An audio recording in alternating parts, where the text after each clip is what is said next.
આજે તો સવારમાં દક્ષ મને કે મમ્મા આજ તો મારે શીરો ખમે તો વાંધો નહીં ચાલ બનાવી દઉં છું. પહેલાં મેં થોડું ઘી ગરમ મૂકી દીધું કુકરમાં અને પછી એમાં લોટ નાખી દીધો. લોટને હળવા હાથે ધીમે ધીમે મેં શેકી નાખું એટલે સરસ થઈ જાય. ધીમે આંચે શેકો એટલે સરસ બની. ગોળ ઘી બધું લઈ લીધું.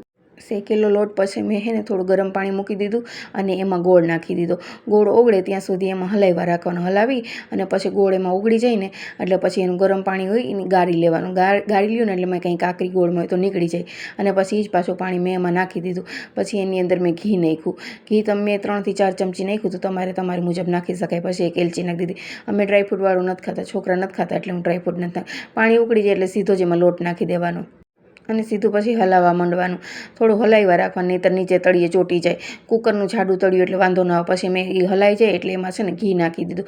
ઘી તમારે જેટલું તમારે મુજબ નાખવાનું. અમને ઘી થોડુંક વધારે ભાવે છે એટલે મેં વધારે નાખી. પછી મેં પાછું થોડી વાર હલાવ્યું. હવે સરસ બની ગયું છે. નીચે ચોંટવા માંડે એટલે ખબર પડી જાય કે થઈ ગયું છે. અમે કોઈ જાતના ડ્રાયફ્રૂટ નાખતા ને છોકરાને ભાવતા ને એટલે હું છોકરાને સાદું જ બનાવી દઉં છું. હાલો જમવા.